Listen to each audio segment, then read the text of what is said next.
Assalamualaikum, salam sejahtera dan selamat kembali semula ke channel Abang. Terima kasih sangat-sangat sudi nak dengarkan cerita yang Abang sampaikan hari ini, pengalaman daripada ramai orang yang dihantarkan kepada Abang. Moga-moga Abang dapat sampaikan jadi pengajaran, jadi hiburan kita semua.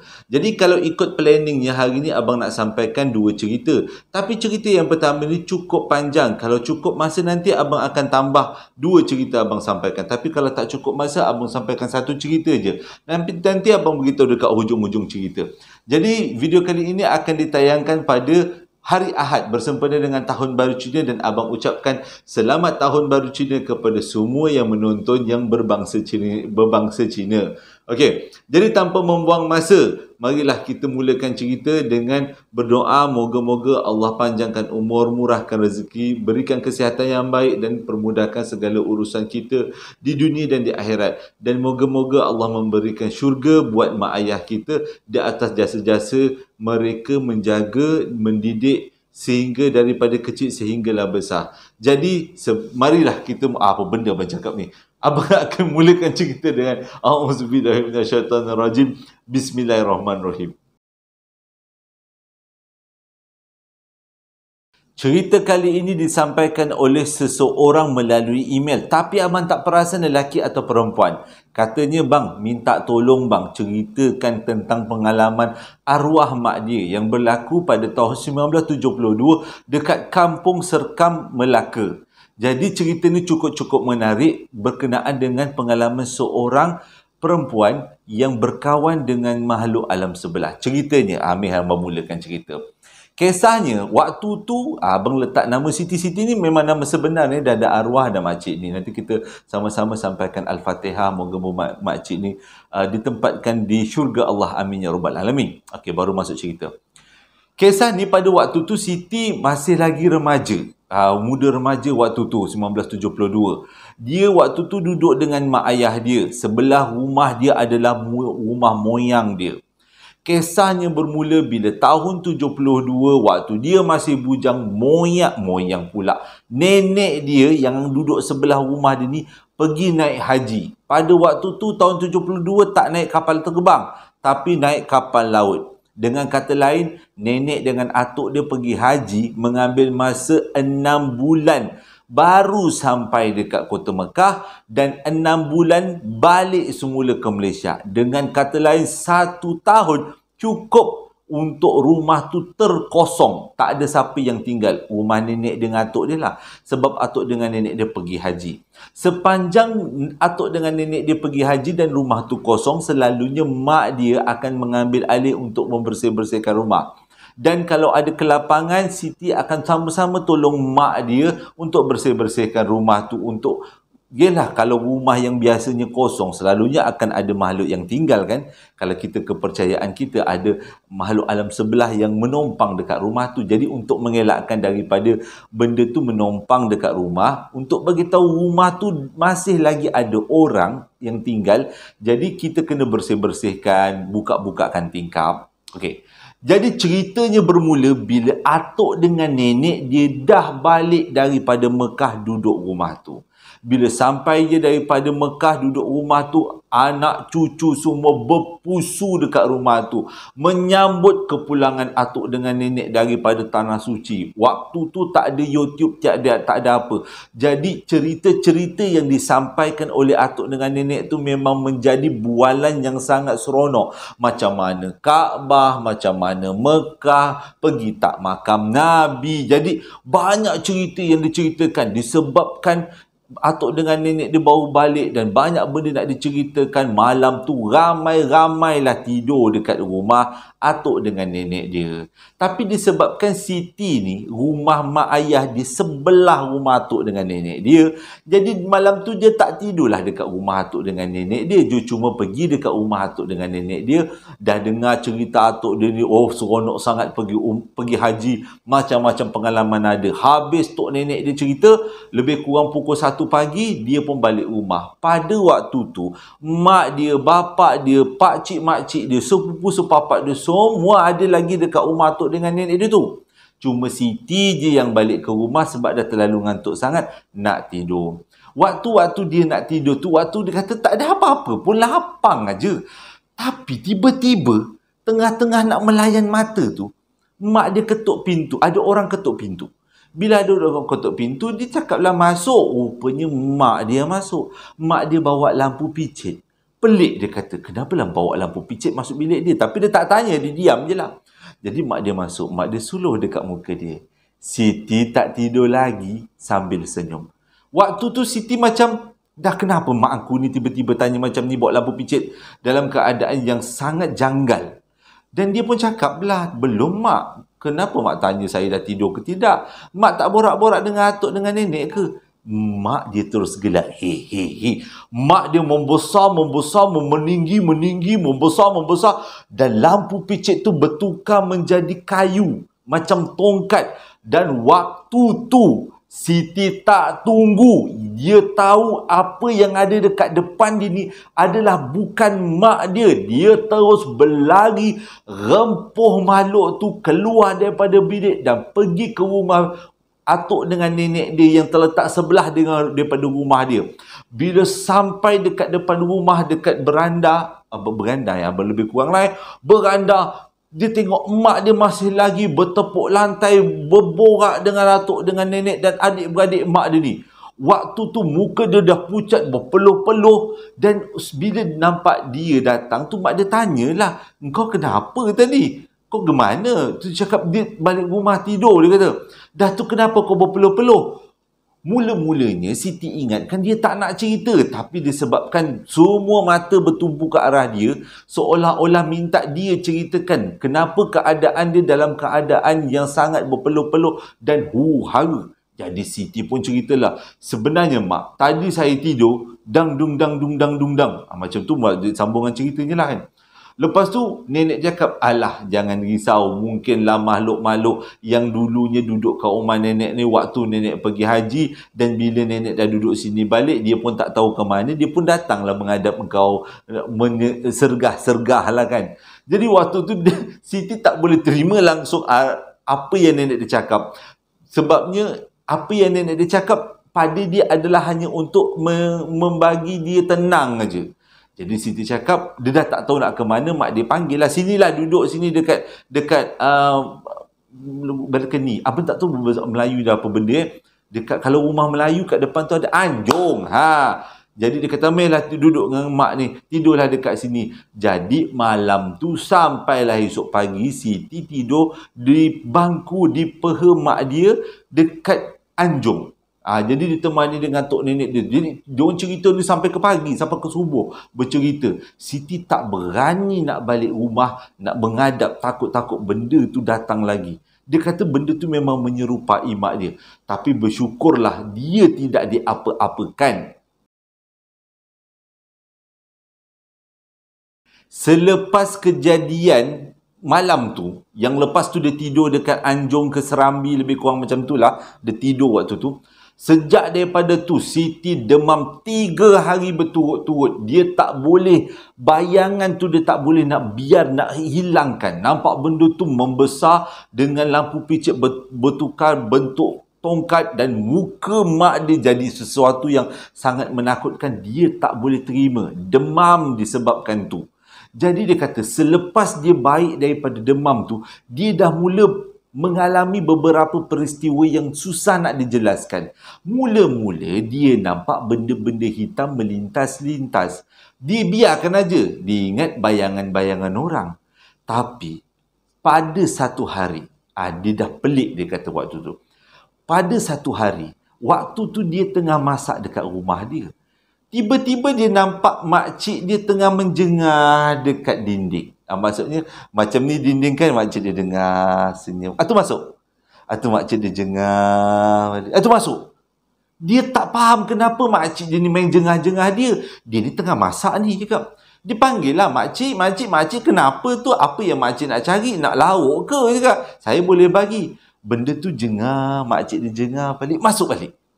Dia dah pelik. Jadi diam je lah. Habis bermasak, dia pergi rumah makcik dia, dia tanya, "Makcik, tadi makcik datang nak ambil lauk ke? Saya tengah masak kari ayam tadi." Makcik dia kata, "Bila masa aku pula datang ke rumah kau minta lauk? Aku ada dekat rumah ni, aku pun ada lauk aku sendiri." Waktu tu Siti rasa, okey, siapa pula yang berjengah tu? Mungkin makcik dia sengaja tipu, nak nakut-nakutkan dia. Dibiarkan aja. Selang 2-3 hari lepas tu berlaku lagi peristiwa pelik. Kali ni, mak dia pula. Dia nampak mak dia tengah waktu tu dia masih lagi kat dapur memasak. Dia nampak mak dia jengah lah tu masuk. Jengah. Dia mula-mula pelik. Dah hari tu makcik, mak kenapa? Mak main jengah-jengah ni, mak dia tegur. Bila tegur, hilang. Bila hilang, dia pun carilah sekitar rumah mak dia. Tapi rupanya, tak lama lepas tu, mak dia baru balik. Mak dia balik daripada kebun kat belakang rumah. Dengan kata lain, yang menjengah tu bukan mak dia.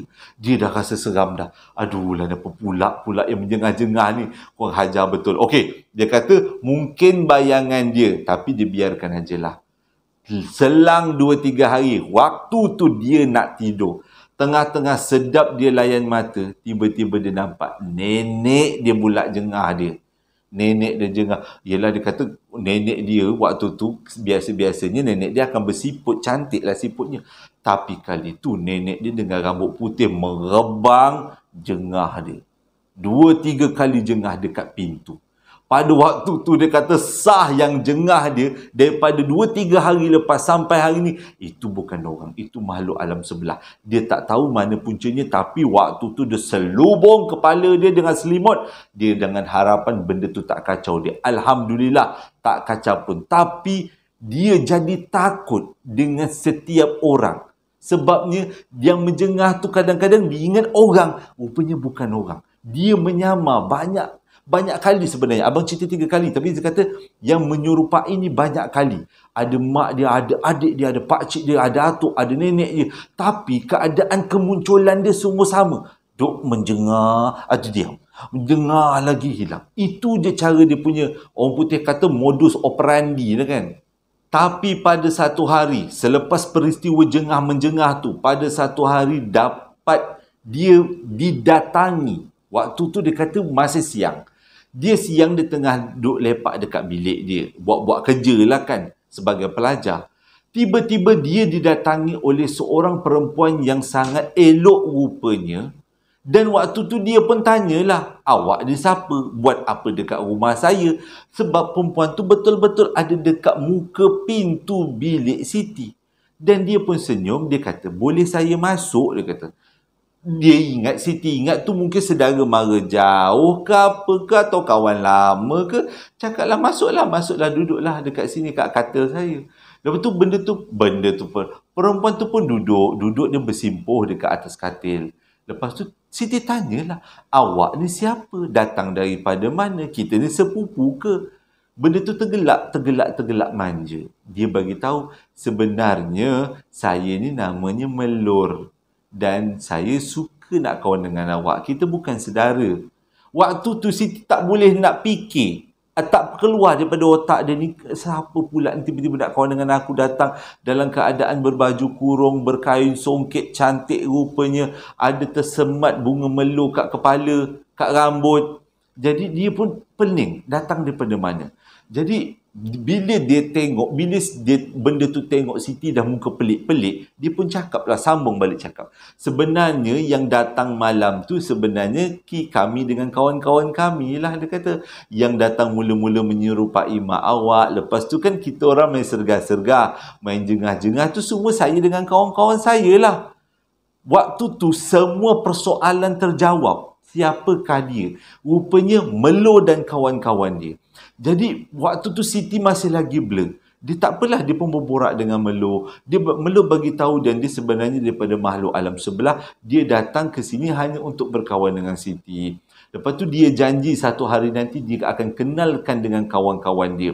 Jadi pada hari-hari berikutnya, Melo bawa kawan-kawan dia semua datang jumpa Siti. Tapi dia orang tak jumpa dekat luar bilik. Semuanya jumpa dekat dalam bilik. Jadi dia kata, Siti kata, bukan Melo aja yang ada. Ada anggrek, ada orkid, ada kiambang, ada kenanga. Tapi semua kawan-kawan Melo tu nama-nama bunga. Dan semuanya berpakaian sopan macam orang Melayu lama. Dan mempunyai wajah yang cantik, yang manis, dia kata. Biasalah makhluk alam sebelah pun dia kata ada yang kulit sawo matang, ada yang kulit putih, dia kata ada yang kulit kuning langsat, ada sama macam kita. Dan dia sangat baik. Jadi sejak daripada tu, Melo pula. Siti pun berkawan lah.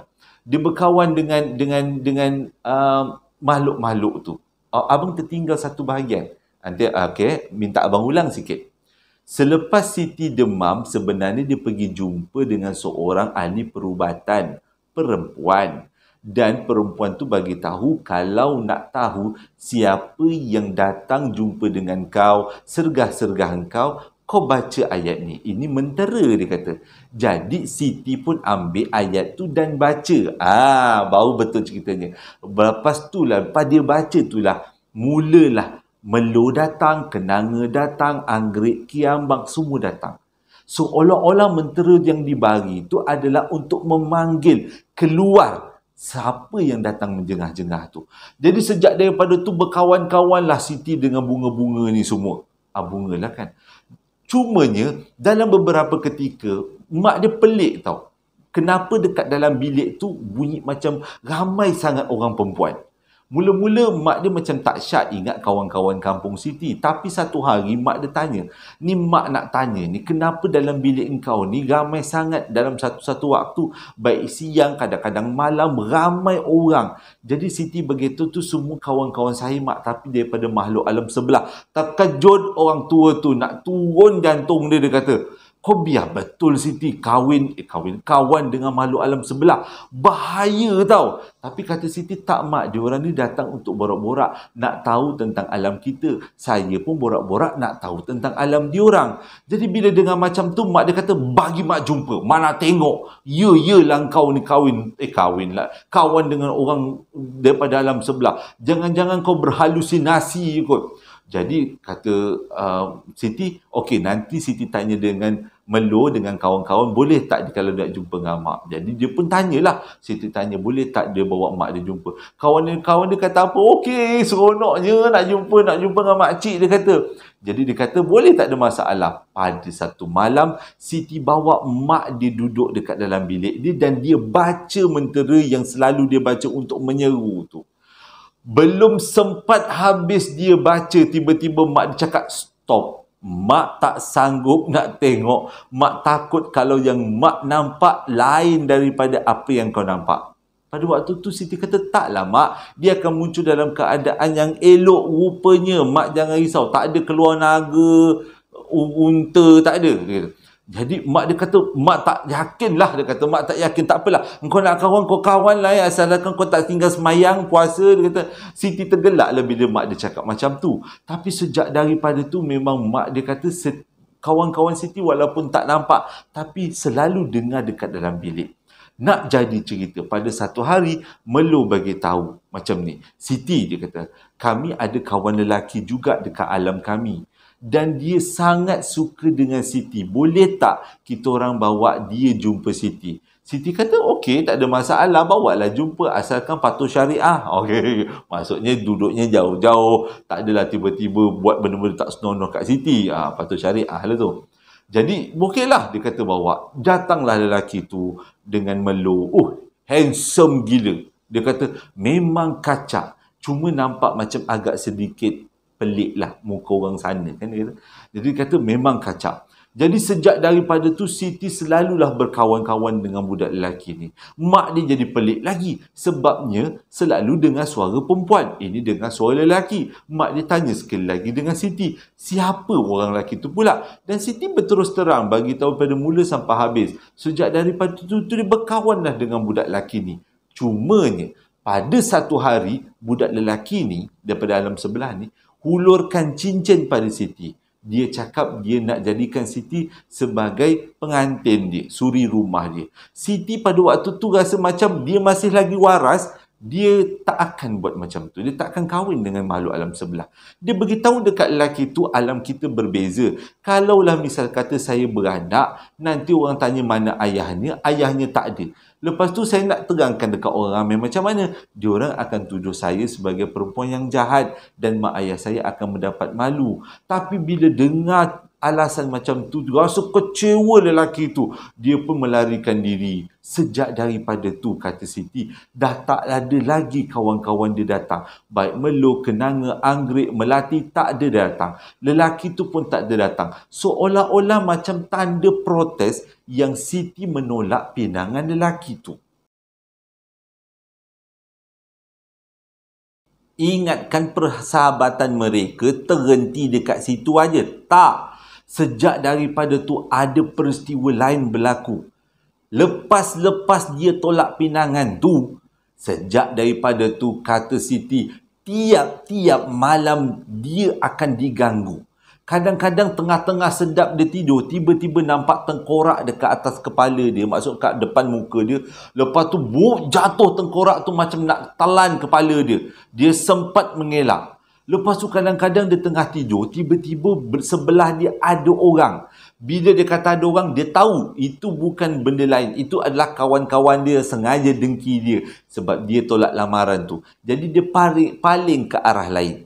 Lepas tu juga dia pernah nampak dekat tingkap benda tu terapung-rapung, rambut panjang, berjurai-jurai. Memang menakutkan. Tapi dia tak takut sebab dia tahu itu adalah kawan-kawan dia. Dia macam seolah-olah kawan-kawan dia sengaja takutkan dia sebab dia tolak pinangan lelaki tu. Yang lelaki tu pun kawan-kawan dia orang juga kan.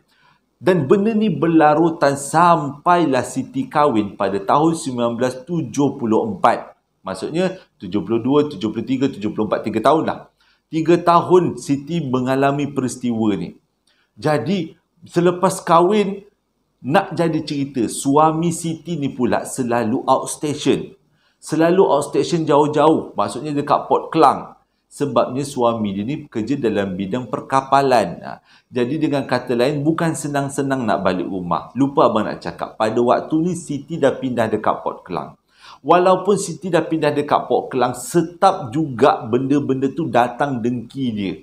Macam-macam bentuk. Di antara bentuk yang paling dia ingat ialah dia menyerupai suami Siti. Pada satu hari, tiba-tiba ada orang ketuk pintu rumah. Jadi Siti pun macam, okey, siapa pula jiran tetangga ke, apa saudara mara ke. Dia bukalah pintu. Tiba-tiba dia tengok suami dia. Dan yang boleh balik tak tahan ni, dia kata, suami dia berkain pelekat, berbaju t-shirt. Mustahil tu suami dia. Kalau suami dia betul-betul berdiri depan dia, dia mesti pakai uniform orang jaga kapal dekat Port Klang. Tapi yang ni tak, datang dengan t-shirt pagoda dengan kain pelekat. Dia tahu tu bukan suami dia. Tu adalah kawan-kawan dia yang pernah dia berkawan dulu. Dan benda tu masuk dekat dalam rumah, olok-olok macam kemas-kemas rumah. Lepas tu salin baju, masuk tidur. Siti buat bodoh je. Siti kata ni memang kawan-kawan dia. Siti pun tidur sebelah. Tapi Siti membelakangkan, memalingkan badan, mukanya ke tempat lain. Esok-esoknya macam tu juga. Dia menyamar jadi suami Siti. Tapi kali ni tiba-tiba je Siti waktu tu tengah tidur tengah malam, tiba-tiba dengar orang batuk. Bila dia buka mata, dia nampak suami dia dekat hujung katil dia. Dia terus buat bodoh, terus masuk tidur balik, terus baring balik. Kau nak dengki, kau dengki lah. Kau ingat aku takut. Macam tu lah dalam hati dia. Jadi suami dia pun salin-salin baju, tidur sebelah Siti. Siti buat bodoh je. Siti tahu tu bukan suami dia. Itu adalah makhluk alam sebelah yang sengaja nak kacau dia. Tanda-tanda lain benda-benda tu muncul bukan suami Siti sebab setiap kali dia orang buat kemunculan, mesti ada benda yang tak kena. Contohnya, kalau kemunculan pertama pakai kain pelekat, kemunculan kedua tiba-tiba suami dia botak. Kemunculan ketiga, tiba-tiba suami dia ada misai bila masa pula laki aku ada misai. Kemunculan yang keempat, tiba-tiba suami dia punya hidung mancung macam orang Korea. Macam orang Eropah. Orang Korea itu selepas pembedahan plastik. Jadi dia kata mancung macam orang Eropah. Mana mungkin suami aku mancung? Dengan kata lain, setiap kali dia cuba mengubah jadi manusia, mesti ada yang tak kena. Dan lama-kelamaan, lepas dah dengki Siti tak jalan-jalan, dia orang fed up. Akhirnya dia orang hilang macam tu je. Siti kata dah tak ada dah. Dah tak ada waktu tu, dah tak ada dengki dah. Nak jadi cerita pula, pada waktu tu Siti mengandung. Jadi dia lebih fokus kepada baby dia. Kau nak muncul, kau muncul lah, dia kata. Sebab dia tahu tu kawan dia. Tapi selepas dia lahirkan anak pada tahun 1975, ada berlaku masalah lain pula. Baby tu nangis tak berhenti-henti. Macam-macam cara dia pujuk, macam-macam cara dia buat. Bagi air Yasin dah, bacakan selawat dah, tak jalan. Baby tu nangis, memang tak berhenti. Ketuk daun pintu pun dah. Mak Albab pun tak jalan juga. Dia kata anak dia menangis di tak tentu hala. Jadi disebabkan tu dia pun balik kampung dia dengan bunyi azan.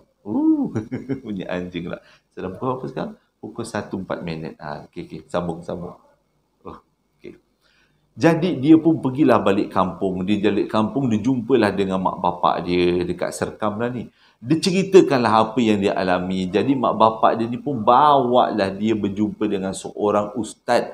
Orang panggil dekat Serkam tu dengan nama Pak Syekh. Nanti kalau siapa-siapa tahu, nama dia kalau tak silap Said, Pak Said kot orang panggil. Ataupun Pak Syekh. Dan meninggal dah orangnya tahun 2011. Jadi bawalah jumpa Pak Syekh tu. Waktu berubat dengan Pak Syekh tu sempat berinteraksi lah, bercakap, berburak-burak lah dengan makhluk yang berkawan dengan Siti tu. Memang betul. Apa-apa yang deki Siti selama ni memanglah makhluk-makhluk tu yang kawan-kawan Siti. Tujuannya adalah dia kata dia sengaja nak menyakiti hati Siti sebab Siti tolak pinangan salah seorang daripada sahabat dia. Kira balas dendam dah ni. Jenis-jenis yang balas dendam jugalah. Manusia pun macam tu juga kan. Jadi dia kata dia nak berkawan dengan Siti. Tapi dia kata dia masih lagi sakit hati. Jadi Pak Syekh tu cakap, kalau kau nak kawan dengan Siti, kau kawan elok-elok. Kalau tak baik, kau pergi daripada sini. Jadi dia kata macam ni, memang kami nak kawan. Antara tujuan kami kawan adalah kami nak bagi ilmu pada Siti. Moga-moga Siti boleh jadi seorang ahli perubatan. Dengan macam tu Pak Syekh terus potong. Tak boleh, dia kata. Kadang-kadang apa yang awak ajarkan takut-takut dalam agama kami salah. Jadi benda tu tak boleh. Tak boleh dipelajari, dia kata. Jadi bila dengan macam tu, akhirnya benda-benda tu, makhluk-makhluk tu minta izin untuk putuskan hubungan dan mereka hidup alam mereka, Siti hidup akan dalam alam Siti. Sejak daripada tu, Siti tak ada lagi dikacau dengan makhluk-makhluk tu. Jumpa tidak, dalam mimpi pun tidak. Perhubungan, persahabatan yang dibina putus disebabkan oleh anak dia yang menangis tadi. Dan selepas persahabatan tu putus, anak dia dah tak menangis lagi. Hidup aman bahagia. Jadi, selepas beberapa berubat tu, waktu balik kampung tu, Siti terserempak dengan makcik yang bagi dia mentera. Tapi pada waktu tu, makcik tu nak berselisih dengan Siti je, makcik tu cari tempat lain, lari tempat lain. Dengan kata lain, dia macam segan kot, takut, rasa serba salah lah. Tapi itu adalah salah satu pengalaman Siti yang dia simpan sehingga akhir hayat dia. Dan pada tahun 2011, kalau tak silap abang, di awal tahun, Siti meninggal dunia, meninggalkan suami dan anak-anak dan cucunya. Jadi sebelum abang tutup cerita, marilah kita sama-sama sedekahkan Al-Fatihah. Bukan sedekahkan, hadiahkan Al-Fatihah buat makcik Siti yang abang ceritakan pada hari ini. Moga-moga ditempatkan di kalangan yang beriman.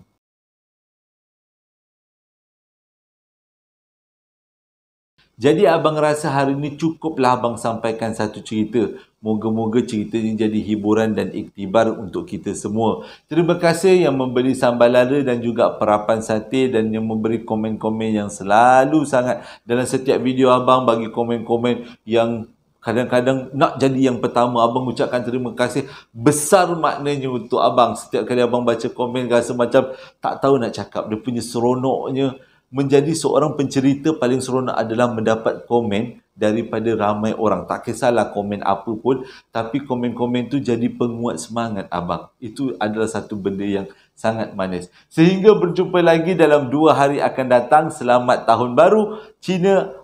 Waalaikumsalam. Assalamualaikum warahmatullahi wabarakatuh.